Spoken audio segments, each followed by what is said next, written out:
Hey gang, today I wanted to take you through my process for a heavy metal minimalist style white scar. I'll make more for other legions, chapters, and factions, and cover theory like lighting and composition all here on this channel. Step 1. Base coats. For the white areas, I'm using Bright Sapphire from the Army Painter. If you prefer Warhammer brand paint, then Fenrisian Grey or Blue Horror are the most similar. Blue Horror might be a bit pale by itself, and Fenrisian is a little desaturated, but either should work fine. White can be a pain to paint, as lots of people find it goes chalky in your palette or when trying to spread it on the mini.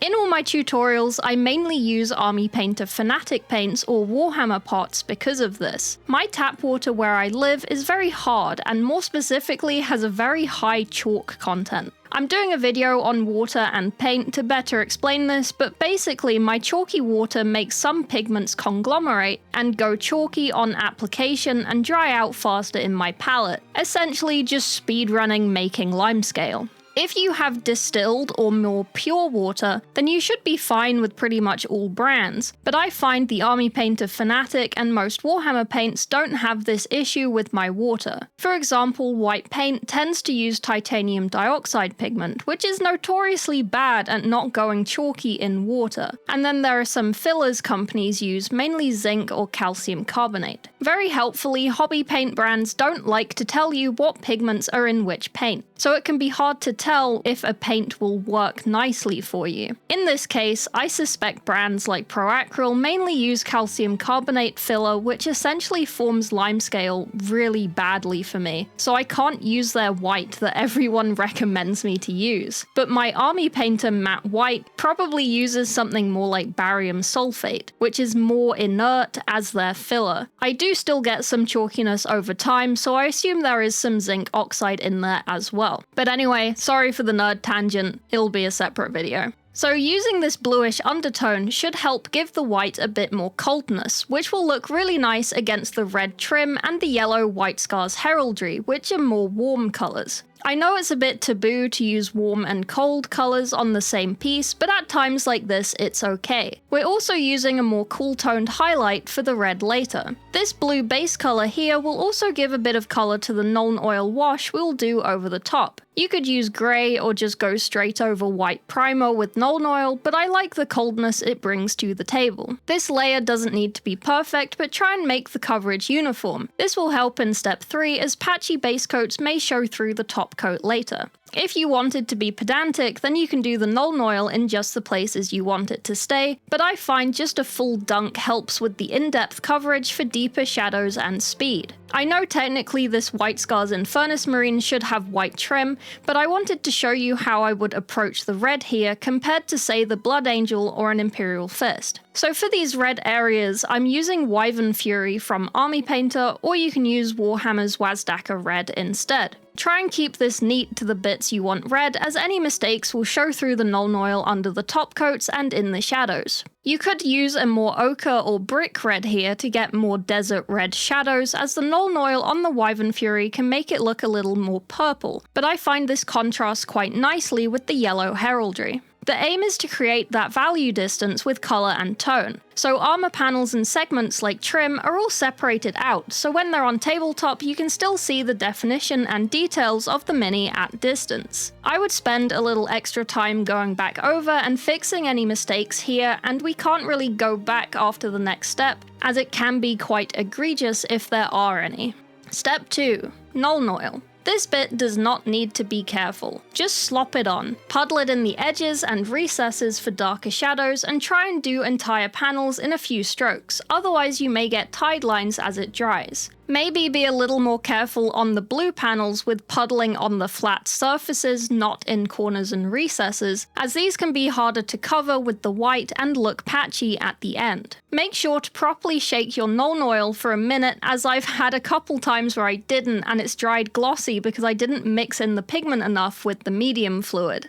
While this dries, make a cup of tea and think about how your Primarch is really cool and has a cool bike, unlike other Primarchs who are dead and never had a cool bike. Like this video, subscribe, and potentially become a channel member to get exclusive channels in my Discord where I post photos of my kitten and take requests for tutorials to make. I also stream painting on here and Twitch if you want to hang out and ask questions or watch me be bad at Space Marine 2. Step 3. Top coats. For the white areas, I'm using Matte White by the Army Painter. Warhammer brand doesn't really have a nice white like this. Corax white is too grey to the point I refer to it as Corax grey and forget it's called white. Wraithbone is probably too creamy for this, so I guess White Scar would be your next best option. I use White Scar Rattle Can as a primer, and I can get a really nice pure enough white with that, so I assume the potted version is much the same. This later will be the majority of the finished mini, as it's the only highlights after this, so you don't really want to have an off-white, especially for it to interact with the blue and the Nuln we already did. For example, using Wraithbone over the blue and Nuln can come away looking a little green or dull. On pieces like the pauldron with trim, these are the inside corners for the white. I leave about a millimeter or half millimeter gap between my top coat white and the corner crease, so I can have a dark outline to separate the flat panel from the trim a bit and save me from accidentally going up the wall to the trim. For the base coats, I didn't water down my paint beyond making it easy to slap on. For the top coats, I added a little bit so I could move it easier on the mini to create the shapes I wanted before going back over with a thicker coat to concrete it in. If you do a couple of thin layers, leaving the coverage kind of patchy and uneven, this can look more battle-worn, and you can use those brushstroke lines and patchinesses to help plan out any weathering or battle damage you want to add. So I'm just doing these kind of flat uniform layers to keep it looking super new and clean.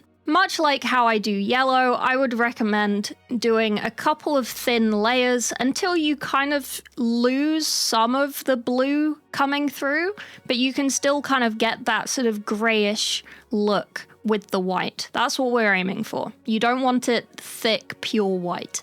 Be most careful in the recessed armor, such as on this arm, under his elbow and wrist plate, to not get the white on the perpendicular sides of the extruded surfaces. I'm still trying to keep that 1mm, half millimeter border on the inside corners, but don't worry too much where the gap gets too thin, as long as those perpendicular sides stay clean and dark. For the red top coat, I'm using pure red from the Army Painter. You can sub this for Evil Sunz Scarlet from Warhammer if you already own that. This trim only has outside corners. This means the panel reaches a cliff rather than a wall. Keep the sides of the trim the dark shaded color. It's hard to fix this if you spill over, as it is that base color plus the Nuln Oil.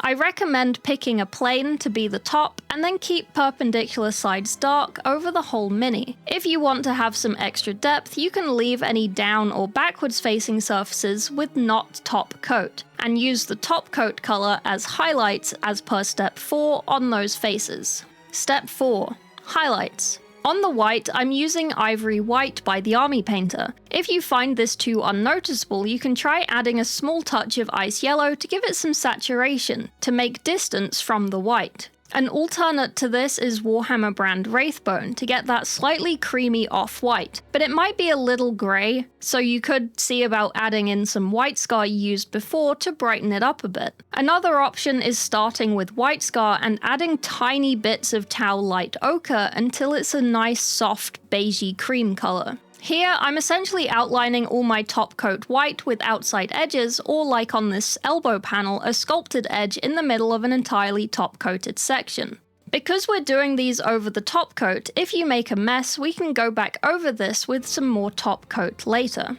Again, try and not slip onto the dark areas, as this will be harder to fix. If you want more depth, only do these edge lines on front and top facing edges, but I'd only recommend this if you also did this with the top coat as well.